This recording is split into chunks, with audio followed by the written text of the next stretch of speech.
World Forest Day. Today is World Water Day. So in the second hour of this program, we have dedicated it to looking at environmental conservation. We'll be talking about how we are doing as a country in regards to how we are conserving our forests and also looking at our water catchment areas. But on the first part, it's a bit political. And in studio with me, I have a panel of two gentlemen. They are not new faces on the program.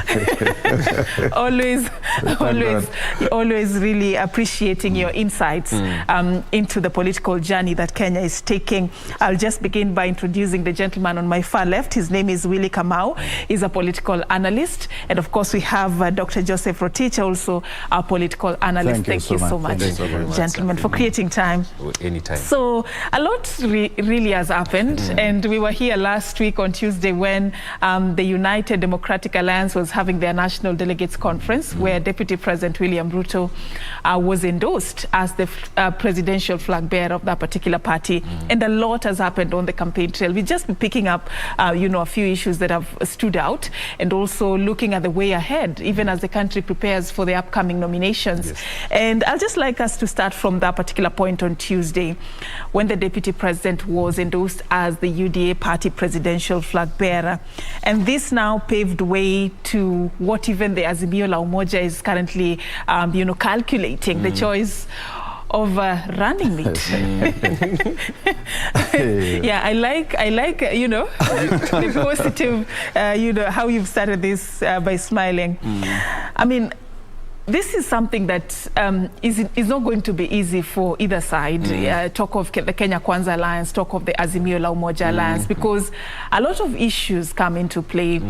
But I'd just like to, first of all, before I even bring in what I think, I'd just like to get from your perspective. I'd like to start with you, Willie. In this choice of a running mate, because the presidential flag bearer aspect seems to be quite something that we are putting aside, if you ask me, unless other contenders will join the race. But now we are looking at the running mate factor. Yes. What is it that should inform this decision for both Kenya Kwanza and Azimio la Umoja? I'll also get your insights, Dr. Rotich. All right, Serfine. I am happy this is a continuation of what we discussed here last week. I had predicted that 80% of the conversation that would be at Kenya Kwanza will be direct attack or direct speeches towards the president, because we said that the president is the biggest obstacle for William Ruto to be the president. Otherwise, if there was no Uhuru factor in this 2022 competition or other race, then it would have been a very clear victory for William Ruto, considering that he has been able to maneuver the whole country the last 4 years. That is quite deep and effective campaign. And so moving forward, there is going to be a lot of ile tunasemanga unachezea mtu, you wait to see what your opponent will do so that you may do it better. And now the running mate factor is now where the real puzzle is. There are some people who are saying that the deputy president, or rather the running mate factor, is not an issue. You should not consider it so much from your community, considering some of the tribulations that the deputy president has had to go through. But I want to differ with those people and say that a running mate from whatever community is a very good position, because it helps you position yourself to be the next president. If William Ruto was not the running mate of President Uhuru Kenyatta, being the deputy president of the country for the last 9 years, it would have been a tall order for him to be the deputy, to be the president, to be the presidential candidate he is today. He's a strong presidential candidate. You can't take that away from him. You can't deny it. And so he has used that position to really position himself for 2022 politics. And so any community the running mate will be picked from will play a very big part in ensuring whoever picks the best from the best community gets up there. There is now the issue of Mount Kenya. William Ruto could be looking at getting his running mate from Mount Kenya. It is also speculated that Raila will still get his running mate from Mount Kenya, and this is the reason. If William Ruto today got 50%, of the Mount Kenyan bloc votes. That's about 4 million votes. It means he's way in front or ahead of other people in terms of blocks. If he got a block in Mombasa, that's about 2 million votes. So that's 100%. One who gets 100% block from not a so concentrated voting background will not be like one who gets 50% of Mount Kenya. From Mount Kenya is 4,000 million votes. And so if William Ruto gets his running mate from Mount Kenya, that positions Mount Kenya in a very good place, because 50% can be in government, 50% will be in opposition. All right. Two main points I'm getting from your argument there. The running mate factor is not something that can be underestimated. No, you can't play around with it. It's a crucial issue to look at. Very crucial. And of course, also looking at the Mount Kenya region. Factor. Also, you're bringing in the Mount Kenya factor also. That's where the numbers are. And they don't have a presidential We'll dissect candidate. that. We'll dissect that in a bit. But also just you weigh in onto this subject. The running mate factor. Some think it's not an issue. Others feel it's a really big issue, like Willie is also putting it. What do you think, Dr. Rotich? I think before I come to the issue of the running mate, I want to digest a little bit about the perception that some few or maybe majority of the people are thinking that His Excellency the President by supporting Right Honorable Raila could be of a big value. In this case, we have to look at this way. Any government, any sitting government, is the one that is being focused or over-focused.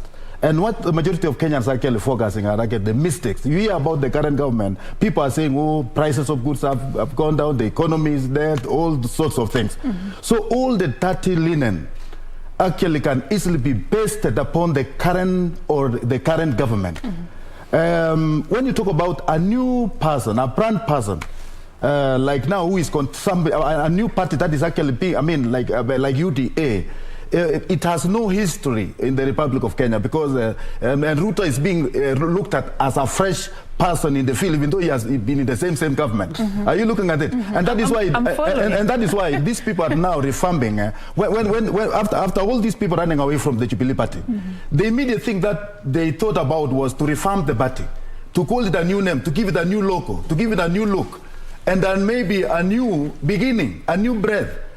And what they have done so far is that they are looking now at Jubilee as a new party and not the original Jubilee party that these people contested in. Why is it that, why is rebranding, why is it that the rebranding actually became so necessary? It became necessary because the perception of Kenyans, how Kenyans looked at the old party, they looked at with all the tactic that it goes with it. Now that they are now looking at it as a new party. And that is why I'm telling you, to me, I'm looking at the support of Right Honorable Raila Odinga by His Excellency the President is that he may carry the 30 part of the party that was in power. Because the party that we are going to see now is Asimio. Even though it is an umbrella of the several parties, it is being branded as a new beginning. Which, of course, in this case, when people look at it inside, they look at the original party, that is a Jubilee, that is in power, that is the party that is also associated with all these things that you are hearing of. So your argument is the endorsement. The endorsement may not Raila add any big value. It has value, but not a big value. Because what I would have perceived it as a value addition is being neglected by the dark side of the Jubilee government. What if the coin was flipped? What if His Excellency the President was supporting Deputy President William Ruto? Had Jubilee stayed intact with Ruto in the system, still the dark side of the Jubilee would have been more expounded by the public. I'm not saying just because he went to a side, he's more clean than the rest. But what I'm just saying is that had the party remained intact, they will still be struggling against Right Honorable Raila Odinga, because Raila has never ruled this country, and of course not so much is being talked about him. So his support wouldn't have added value whichever direction it took, even if he was supporting the Deputy President? The Right Honorable Raila would have been more even proper in his rightful shape had he remained intact on his own. Allow me to differ with him.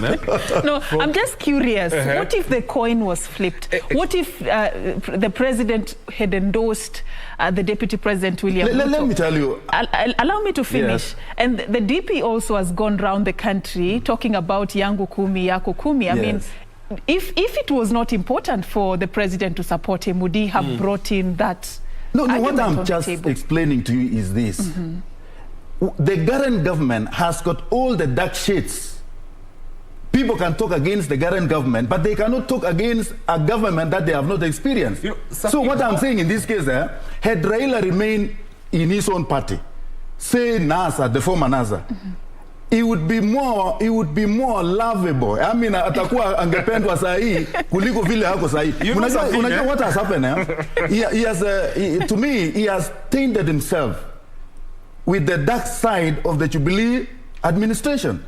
So when this celebration comes so strong, whatever is seen to be the dark side of Jubilee will just be painted automatically on Raila's Azimio. That is quite debatable, though, because it is extremely debatable. And I want to differ with him. How is it possible? A man who has been the president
So in this case, even in Western, we may not get 100% because that was the base of Right Honorable Raila Odinga.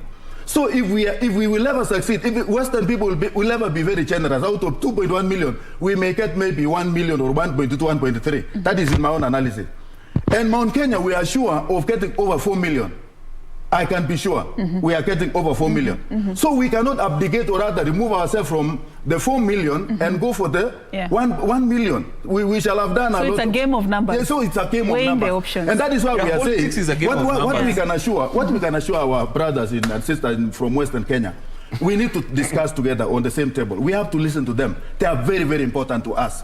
And in this case, if we have to win and form the next government, we must be able to listen to one another. Right. And the best strategy is to go for those, that strategy that will give us votes. A winning formula, that is what you maintain. Willie, what do you think, and what will this mean then? This is just an analysis. Let's say maybe it may not happen this way, but this is just an analysis of what is likely to happen. So in the likelihood that Kenya Kwanza gets the running mate for their presidential flag bearer from Mount Kenya region, what will it mean for the likes of Musalia Mudavadi, who was also passionate about becoming the next president, and the Western region that has really for a very long time also salivated over this seat and thought that being in Kenya Kwanza would actually offer them that opportunity. How can that crisis be managed? Politics is about numbers, politics is about history, and politics is about projection. Why won't Musalia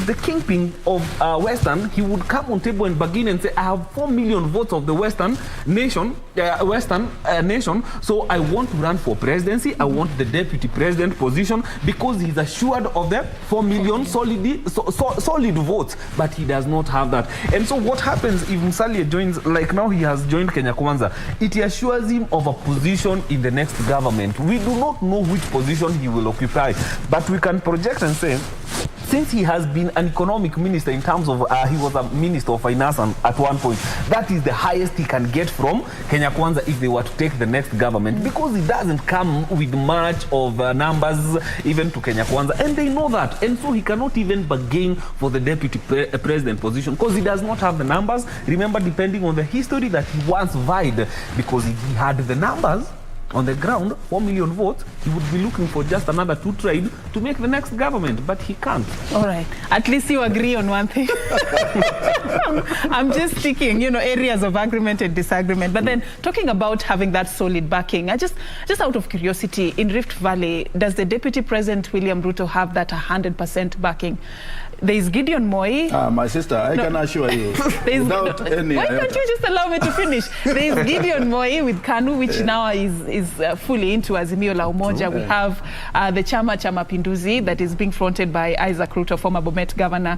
Are those, things that probably the DP would be looking to I think air out? Isaac Ruto, for one, fully support His Excellency the Deputy President. What he was only suggesting that because of these smaller parties, I think you can allow us. So he's in Kenya Kwanza. So he's part and parcel. When it comes to the real voting, he will vote for His Excellency the President. I mean, the Deputy President. Number 2... it looks like you've already... Number 2, no, I'm telling you the truth. That is my home. And then when you talk about Gideon, Gideon, for one, it is rumored that he's not even going to defend his seat of senatorship in Baringo, county, leave alone to have a party called KANU. So that in itself, he knows that home is not there. Because if you don't have the support from your own backyard, you are not anywhere. I think Moi lives and exists because of the goodwill that he has with His Excellency the President. So there is no hurdle for the DP? These are the first families that we do respect. And that is where he's surviving on. When you talk about Moi, you talk about the former head of state. And that is the name that we know. These others, maybe we know because of the others. And what I can tell you, 100%, I'm sure Rift Valley will vote as a block to His Excellency the Deputy President. I mean, there is no... Azimio has not made inroads in Rift Valley whatsoever? Azimio, I'm not saying, let me not say 100%, because Azimio, there are some pockets of places where you find Azimio. But when you also talk about Azimio, you talk about a very small number of our sisters and brothers who have maybe traveled from Nyanza, Western, those who are aligned to their own homes. Because I don't want to say, when you see votes from Rift Valley, Eldoret, or Kericho having had maybe 100,000, you may think that these are the original Kalenjins. No, they are our brothers who have assimilated with us, and they are still thinking about home, which of course it is guaranteed in the Kenyan constitution. And I want to tell you, my sister, this year is a very different year. The voting pattern is not the way it used to be. It is not about tribes so much. It is about the policies and the ideologies that these people have. We used to have this tribe, I was associated with this tribe, but this time around, you find this, the Kenya Kwanza, it has got all the face of Kenya. You have Luos inside who are supposed to be in Azimio, you have all these, and they are very well perfect. So even thinking about the tribal clashes that we used to experience some years back, this time around it is not there. All right. You see, Saf, allow me to disagree with him and agree with him at the same time. How is that going to work? Go ahead. He has said that Rift Valley is going to vote as a block 100% to the last man for William Ruto. Yeah. Why are they doing that? Because he is one of them. Okay, he has the political backing because one of their sons is running for the highest office. But I also want to remind you that Rift Valley does not just belong to the Kalenjins. We have Kikuyus there, we have Kisis there, we have other tribes there. And politics is about locality. All politics are local, and people look up to their political leader. The reason why people are voting for William Ruto to the last man in terms of the region he comes from, the Kalenjins, is because they know he has the high chances of, and even numbers don't lie. If you look at the last voters registration that was done by IBC the other day, Rift Valley was the highest to record the newest numbers of voters. Why? Because people look up to their leaders. Politics is about region and your regional leaders. There are Kikuyus there who are waiting for Uhuru's direction. There are Kisis there who are waiting for their political leaders' direction. And so I was looking at projections, by the way, which might be 100% accurate. If William Ruto is going to get, it is projected that William Ruto is going to get about between 70 to 75 of the votes in Rift Valley. Because we cannot continue telling people, if the Constitution cannot guarantee you your safety, that you're voting out of fear, then we are going to be slaves of fear in this country. There are people who will vote where Uhuru will say, yet they're in Rift Valley because they are Kikuyus, outside fear. They will say whatever happens, happens. And that is politics for you. It is not about to change. Let me finish my brother. I want to move this forward. Willie. Rift Valley is not voting for Ruto because he's a Kalenjin. Rift Valley is voting for Ruto because he's the right candidate. Get it from me. And not only that, when you talk about those other tribes that are living in Rift Valley, they are among the people who are recommending that Ruto is the right person to lead this country. So in this case, it is not because he's a Kalenjin. It's not because he's ours. That is settled. And that is why when you go to when you go to Mount Kenya, when you go to these other Mombasa, when you go to these other places, all right, you find the enough most about the DP. Enough about the DP. Let's be fair. Let's be fair in this argument. Let's look at Azimio La Umoja as well. I mean, we cannot talk about the DP the whole day. At least we've talked about him and his, the mathematics he has to calculate in his choice of a running mate. Let's look at Azimio La Umoja as well.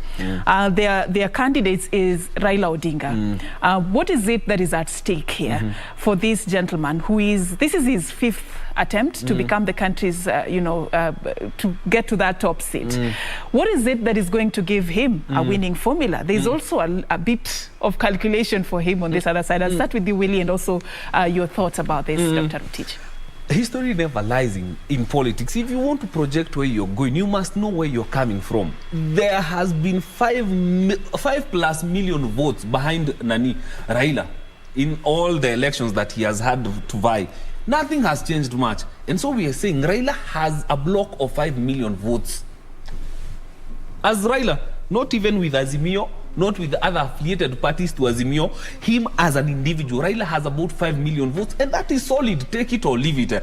And so when Azimio is coming in with now other affiliated parties, we are easily able to project that Raila is going to be the next president of this country because of the regional blocks. Raila understands politics. Raila has been locking blocks behind him. The other day he just locked to Kambani, 100% block behind him. Mombasa is his, even this Western Kenya, trust me, 70% is going to vote for Raila. Take that. We can even bet here, by the way. And so Raila understands the politics. He's an enigma, and that gives him an experience that William Ruto does not have in this country. So his choice of a running mate is not that crucial. That's what you're saying? That he can still stand, regardless of who he opts for as a running mate. That's what you're saying? For Raila, it is not that crucial, but it would be an added advantage if he got someone from Mount Kenya, because remember, he has experienced a rejection from Mount Kenya for the longest time, for whatever reasons. And so if he picks one of them, and then he has the support of Uhuru Kenyatta, who is a son in Mount Kenya, then he's likely to get 50% of the for 4 million votes for himself. And so we are looking at Raila winning this election with about 8 to 9 million votes. That is real-time numbers. 8 million votes, Dr. Rotich. I think real-time numbers. Yes, no, maybe. I'm of a different view. Raila, of course, I totally agree with Willie that Raila has a home in most parts of the Republic of Kenya. He has a home. When you go to Mombasa, he has a home. When you go to come even to Rift Valley, my hometown, he has a home. In this case, in this running to this whatever, if you were talking about the time when Raila was Kenya. I mean, you are talking about the NASA team, which was very strong. You can sum up that one to be 5 million. But of course, without NASA being intact the way it was. And you saw, Willie, you must also understand that Ruto was not in Western. Jubilee was not in Western by that time. Jubilee was not in Mombasa. Jubilee was not in, even Ukambani, it was just a sizable. So in this case, Ruto has made inroads to all these areas. You talk of Mombasa, Ruto is there. You talk, I mean, the coast province. You talk of Northeastern is there. You talk about Rift Valley is home. You could talk about Central, it's home. Now, when you tell me that you have 5 million votes quite intact for Right Honorable Raila Odinga, I don't know where you are all, I mean, you are getting, but of course, I can totally, but I can also totally, I can agree with you. There's something that I can agree with you. Raila, yes, he may get those votes, but to get the winning vote, I mean, I'm foreseeing a situation, madam, that Ruto will win with 1.2, 1.3 million votes against Raila, and that is a fact. And that's like the range. That is the range 1.3 projection, yes. Yeah, that is my projection. I'm interested. I just want to know where you guys are getting. Let me tell you where these numbers are coming from. We still, how many months to the general election? And a lot is supposed to be happening in between. Less than 5. I will tell you where my numbers are coming from. We will review history and real-time numbers and blocks, okay? You've spoken about NASA. NASA was Raila, was Kalonzo, Musalia, and Wetangula. Yeah. Okay? One time, Musalia thought he had the numbers to make him president, and he ran for the highest office in this country. How many votes did he get from his backyard, his very own people? 400,000 votes only. So if Musalia is not in Azimio, he has gone with his 400. Let's say something has happened, there is a miracle. Let's give him, for the benefits of doubt, we give him even up to 500,000 votes. That is what left with him, and he took to Kenya Kwanza. But otherwise, the solid block for Raila in Western remains solidified with or without Musalia, because he just commands 400. You are your numbers. You are your numbers in politics, and that is why. What are you bringing on the table? And how do you bring on the table? You say, I have vied, I vied, this is what I got. You cannot bargain and say, because I'm the kingpin. Western Kenya does not have a kingpin, and that is why Musalia and Wetangula, they are like political twins, where one is, the other one has to automatically be there to try and see whether they will solidify the votes, which they have not been able to do. Something that Dr. Rotich also brought out, you've talked about Musalia Mudavadi, but also the inroads that the Deputy President William Ruto might have made between then and now. Are those also something that you're looking at? That's a very good question, Saf. Let me tell you.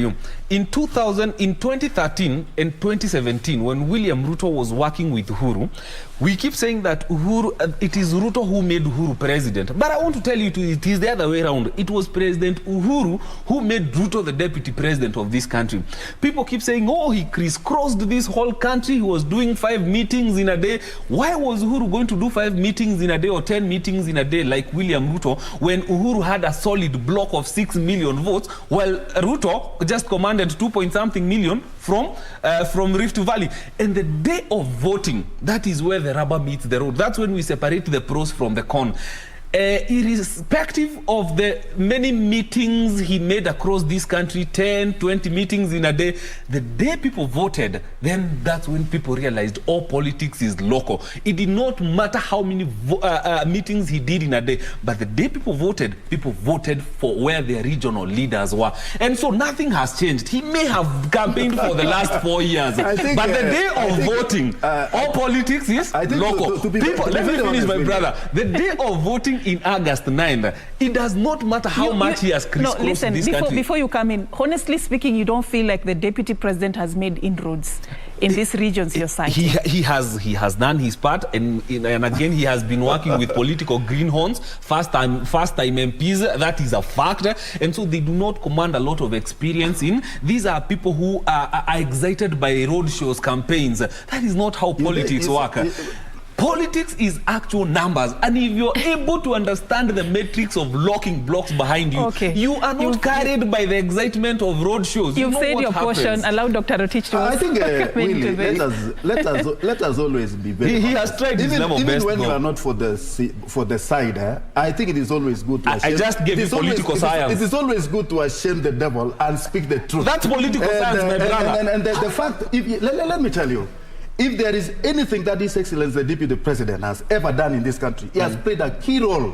He played a key role in making Raila who he became, the Prime Minister of the Republic of Kenya. It is on the... Listen. Raila made him. Listen. And then number two, His Excellency the President, Uhuru Kenyatta, when he was branded as a project, he was with Ruto, and they mapped it out. So when their time came, Ruto himself went round to every corner of the Republic of Kenya, selling His Excellency the President Uhuru Kenyatta, and he knows. And even when he confessed the other day, remember me, Your Excellency. What you know, about this is what the I day did. of voting? He crisscrossed. But how did people vote? We can look at the actual numbers. You can even put the actual numbers of 2013 and 2017. Let me remind you. Let me remind you one thing, Willie. Let me remind you one thing. Ruto never campaigned just to have the only people of Rift Valley supporting His Excellency the President. He campaigned throughout the Republic of Kenya. All the votes, Mahali Ali Kanyaka, wherever he stepped in, he created votes for His Excellency how did the President. People vote? It narrows down to how did the people vote. Look at the actual numbers. What made Uhuru president and Ruto deputy president is the Rift Valley bloc and the Mount Kenya bloc. And if William, for the most assured way for William Ruto to be president that is where I want you to take us. Yes. The most assured way for William Ruto to be president is get what made Uhuru president. What did make Uhuru president? Rift Valley bloc and Mount Kenya bloc. Then if he's able to solidify those two blocks, I think, then we can begin to say, I think Willie has helped me. Raila has a worthy competitor. But from where I'm seated, it doesn't look like that. For sure, Willie has helped me. You have helped me, my brother. I am glad. You have helped me. Why I'm saying you have helped me? Yes. As we are talking today, Mount Kenya is intact. 100% intact. For His Excellency the Deputy President. Number two, I know you are from there. Yes. I'm also from there. Number two, when you talk about Rift Valley, it is voting as a block. Yes. In fact, the starting point of His Excellency the Deputy President is roughly 6-7 million. The starting point. And then you can now talk about these others. Where are you getting these numbers from? I'm also wondering. You can also talk about the But then again, now. gentlemen, let's do this. Let's do this, because this presidency looks like it's something that we cannot complete today. It's really, really interesting. Where you're getting the numbers. You're almost even just telling us who is going to be the next president. I will not even allow you to go there. I will not even allow you to go there. Okay, so let's leave the presidency there, because we seem to be having the numbers on the table this morning. Imaginary numbers for him. Let's look at the other seats. We are looking at a season where we're going to be having political party nominations. And there's a date that has been set by the Registrar of Political Parties, the 26th of March.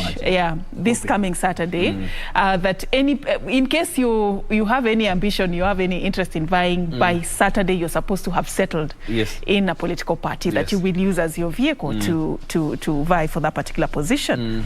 This list is going to be taken to IEBC, I believe, around 9th of April. That will set the pace for the nomination process, which many are really looking forward to, especially considering these coalition agreements.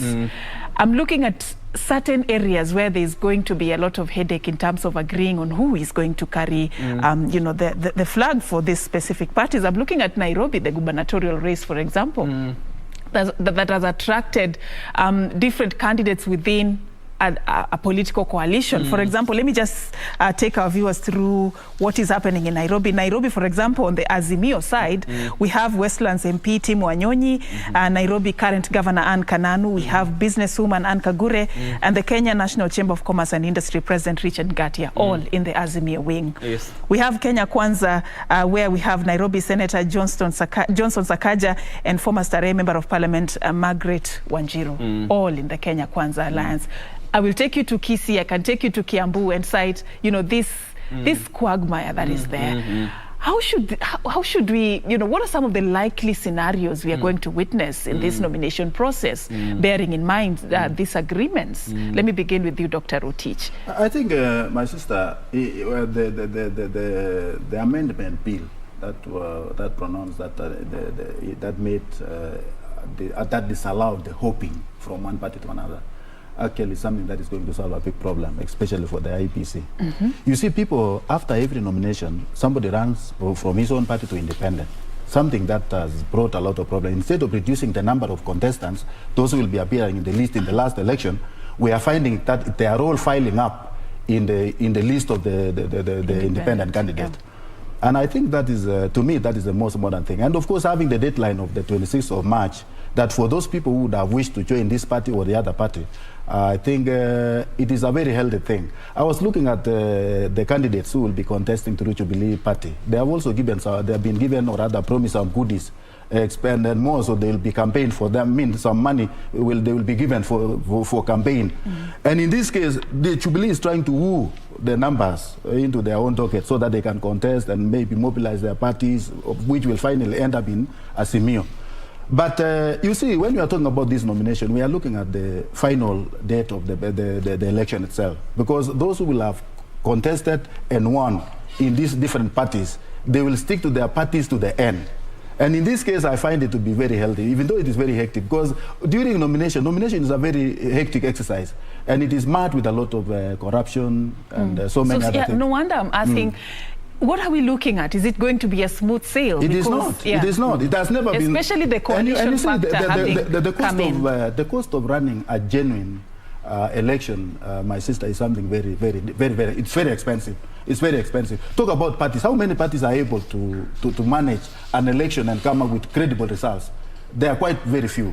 Number two, even you have had the Azimio, they were proposing that they will be doing they will be assessing their available candidates to see who is more sound or who is more viable on the ground, who is commanding a lot of whatever, so that they can be given the ticket.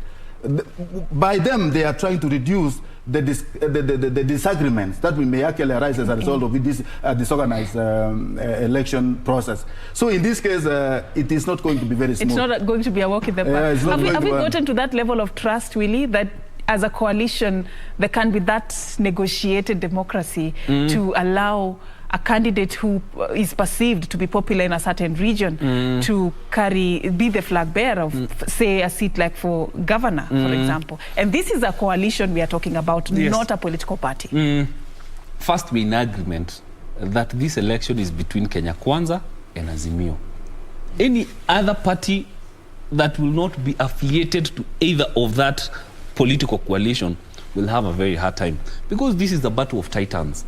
And so what happens is, it depends with how skillful and how experienced the leader of the coalition is.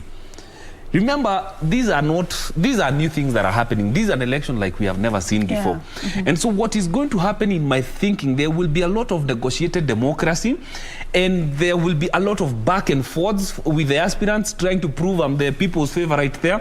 And so they need to come up with methods to make sure that you as a Daktari, you are the best suited candidate, maybe, let's say, for Nairobi, because Azimio wants to take Nairobi. Supposing they make the next government, Kenya Kwanza want to take Nairobi if they take the next government. And so what they will do, they will make sure everything within their possible means and ways of politics, that they pick the best candidate to face the best from the other side. And so they need to come up with mechanisms that will make sure that every other aspirant who is eyeing that seat is very comfortable with the decisions that these coalitions have made. If that doesn't work out, then they can all battle it at the nomination. No, this is the problem. Nominations are not IBC affairs, they are party affairs. What if there is a preferred candidate in the coalition than whoever is popular, then what happens? Yeah, exactly. Can you afford to have these other people who are running for that position, who have felt that they have been shortchanged, running to the other side, and now you create enemies that were working for you, who are powerful in their own ways, fighting you? And so there is going to be a lot of negotiated democracy, so many closed doors meeting, just for people to prove that this is the right candidate for this county. Do we have that luxury of time? I think my sister... Now this is what happens. If I am running for Nairobi, and he's running for Nairobi, and I feel I'm the best suited candidate, and he feels the same way, we can be given the option to battle it out, okay? But now, if I feel the party or the coalition is picking him for the obvious reasons, because I said the other day here, no affiliation is going to deal with jokers if you don't have the financial muscles and if you don't have the real numbers on ground. So it is also very good for you to say, yes, I will step down for this person, but what is it in for me? So there are people who are just there to create opportunities for themselves. They know they will not get the seat, but if they continue being adamant, they can have something to negotiate. They can have something to negotiate. Bargaining power. They can have a bargaining power. And so they will be told, we will make you the assistant minister of water, just support this person. And that is politics, and that is how politics work. You bring out the realities. That's the reality on the ground. Let me take you through the Kisii scenario, for example. We had Senator Sam Ongeri, the woman representative Jane Ongera, Dagoretti North Member of Parliament Simba Arati, and Deputy Governor Joash Maangi, all were eyeing the ODM party ticket because it is perceived to be the powerful party in that particular region. Yes. But what has happened in the last few days and the last few weeks, we've seen Senator Sam Ongeri decamping to DAPK, citing some grievances under the ODM party. Maangi defected to UDA, and we've seen there's the other Jubilee aspirant, Chris Obure, also wanting to be governor. A lot of, moving here, moving there, and citing grievances here, there. Are we likely to see a lot of this? Because you really banked on trust. The issue at hand, my sister, is about getting time to campaign until the last. When we shall be voting during the final election that will be managed by the IEPC, they will not be looking about the parties. They will be looking at you as a person. So it will give you a better opportunity to defend yourself, because there is also that wave that the party carries. You talk about, if you are like now in Rift Valley, if you are not coming from the UDA, you will not stand any chance to win. But instead of now people decamping to other parties, they see there is a more risk because they would rather go for independent candidates. That's why the majority of them, if you go to Rift Valley today as we are talking, so many have gone to independent because of the one party direction. That is UDA. If you are not in UDA, you are nowhere. So it is better that you are not identified with any party. And then when you are also fighting as an independent candidate, you get somebody is having a photograph of the running mate. I mean, not actually the running mate, but the person who is actually contesting for the president. You see an independent candidate having His Excellency the Deputy President. I'm at the independent candidate having the picture of Right Honorable Raila Odinga.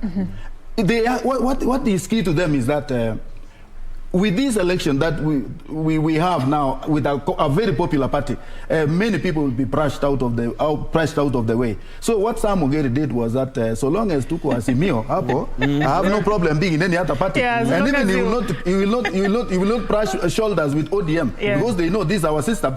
From the other side.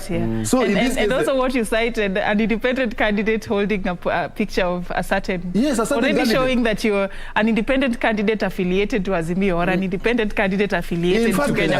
Is it even right? And maybe to add or it's just politics of survival. To add on that, my sister, you see, when you look at the parties, how are you independent the parties in Kenya, how independent are you? The parties in Kenya are actually more of I mean, it is not. They are yet to be institutionalized. We are yet to see the party as a party. But you see, as of now, we see a party as a person.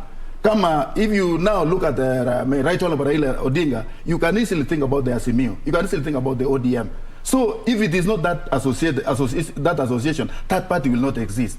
So to the UDA and Ruto. So in this case, what is going to happen actually in future is that since we are still scrambling to know the meaning and the right place of our parties in this republic, we are still going to associate ourselves or align ourselves to the individuals. Whether you're independent or not. Yeah, even I'm independent now, I must put a picture of Ruto to make me more closer to him and to put also the line straight. But is it right, Willie? No, it is not right. How independent is that independence? It is not right. For lack of a better term. When you are going as an independent candidate, it means that you do not believe in this party and you don't believe in this party. You believe in people's sobriety to vote. Okay? And so if people are not sober enough and people are carried by waves, then you will be there fighting all alone. Now, there are so many gray areas, by the way, even with these coalitions. There's so many unforeseen and gray areas even in these coalitions. Having someone like Sam Ongeri running with a DAP ticket, as long as it's affiliated with Raila, not ODM, okay? And remember, ODM will still front a governor, a gubernatorial candidate in that very same place. And so most of these candidates, what they are avoiding is something called the nomination. They are, especially these well-experienced politicians, they are avoiding nominations. Actually, most of the greenhorn politicians are the people who are saying, oh, it's going to be free and fair, we can trust this party. But it's never a free and a fair competition when it comes to nominations, because these are party affairs. And so it depends with how good of a criminal you are to take that ticket. I really... Maybe let me finish my point. You could be a criminal. I have been there. I've ran 2 elections, by the way. I know what I am talking about. Someone will see as if they are losing, and then they will come with goons, okay, and they will scare everybody out of the classrooms and they will run. Other people will go to the party headquarters and purchase that certificate. These things happen. These things are not new. So if this was happening within one political party in their nomination process. I'm looking at that now, that umbrella nomination process that brings on board 20 or how many plus political parties trying to negotiate for the few seats that are available. Look at what has happened, What are we looking at? The most experienced politicians have created their own parties. And they are running for various positions with their own parties so that they can have a direct nomination, just to make sure they get to the ballot, such that no one is determining my destiny, political destiny. The Chama cha Kazi, Service Party. Exactly, Service Party, exactly. All of them are running because, remember, historically, history does not lie, and you will be a fool to ignore history. All these politicians know what happens, and so they do not want anybody making a decision on their political career somewhere sitting in the office by subjecting them to nominations. And so what is happening right now, there is also so much green and gray area even with these party leaders and the candidates who are vying on these coalitions.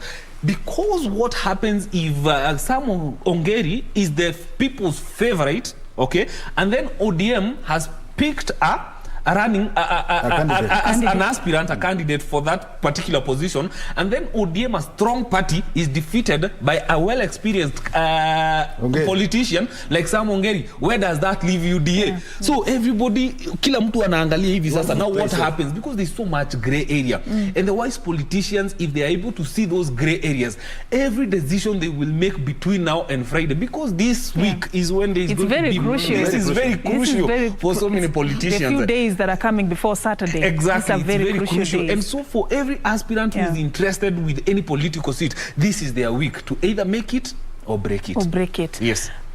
Do we stand a chance of seeing the local politics having any bearing on the national politics past, the nomination process? You see, that one is solid. After nomination, you see, these people are running on having an eye on their individual candidate at the top. So all the impact that the national candidate has is up to the grassroots.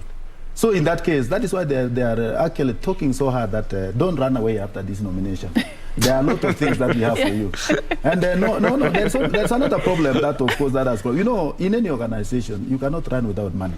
And some of these, there are some characters who have really pumped a lot of money into these parties. And they are contesting in some places. So they feel they have a right to be bigged.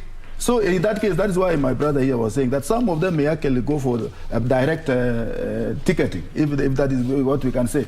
But of course, they are also fearing for a fallout. In the event that you give an individual who may not be popular on the ground, people will shy away. And you see, during the final election, it will not matter whether you are Simeo, whether you are UDA, whether you are, because they will not be doing election as per the parties. People can run away from you, literally. And even those who may have been in UDA going for Simeo, voting for Right Honorable Raila Odinga, and those who may have been with Right Honorable Raila during the real election, they may go to the Kenya Kwanza, the deputy president. So in this case, they have to be very careful. Everything that you do at the national level must necessarily affect or infect the local level. Yeah, true. The movement will still continue. You've seen it even after the elections.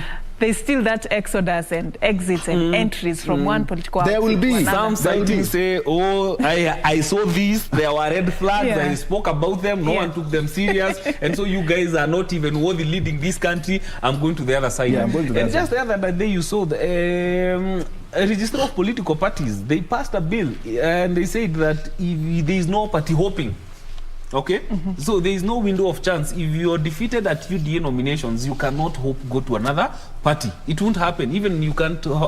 You cannot be defeated from the party you were previously in and run as an independent candidate. Why? So it's done for you. It's tough for you because they want to contain anybody, irrespective of how nominations are. They want to contain you so that kama utasikia uchungu, your nominations has not been free and fair. You will have to vumilia that pain and support that party. What if those concerns are genuine? You've both cited how murky our nomination process is, and how, you know, there are several gaps that can be exploited. They will tell you the party does not need you. You need the party more than it needs you.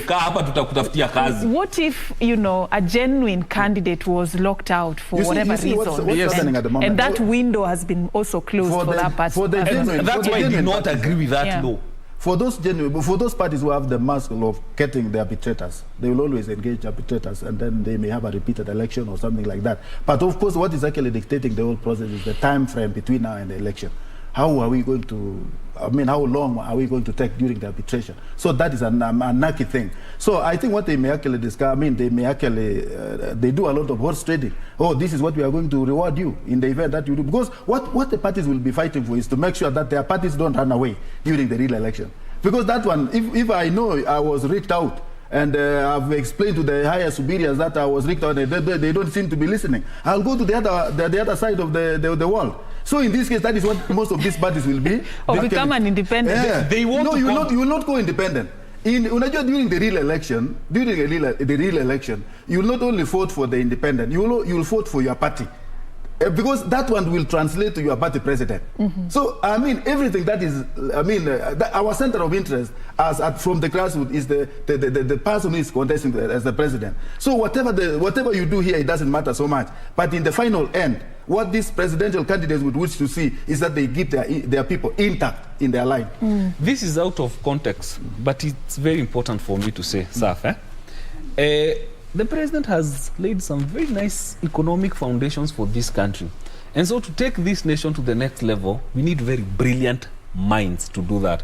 And so any politician who is going to go through this process right now, between now and August, and they come out victorious on the other side, having gone through all those quagmires and the gray areas, then those are the leaders that deserve to lead this nation. Because there is a lot of darkness, there is a lot of gray area, and so only the bright minds will be able to really understand what's happening in between. As you help him, we've run out of time for this conversation. So I will utilize that 1 minute. You help Willie as you give us your parting shot, Dr. I think, Willie, as what we have said, what I want to remind you, Willie, is that the blueprint, the real plan that it was established in 2013, it was established by two people, His Excellency the President and his deputy. And that is the plan that has worked today.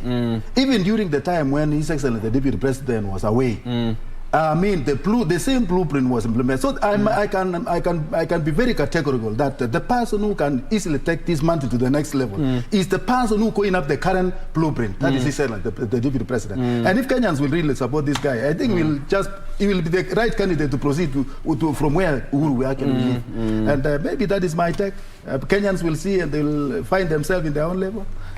Saf, I really like the way guys from Kenya Kwanza associate William Ruto with all the successes of the government and disassociate themselves with the downfalls of the government. What I would like to say is that we have a country after August. We have a country after the nomination. And we shall have a president. And we will have a president, okay? The most important thing is be your brother's keeper. That will be my message since now up to August in every parting shot. Let us maintain peace. Let us maintain law. Let us remember that in case of anything, I will not call Raila to help me, the man I'm supporting for presidency. That's the person I can call in an instant is my brother here. Rotich. And so Rotich. And so we do not have to fight over these guys.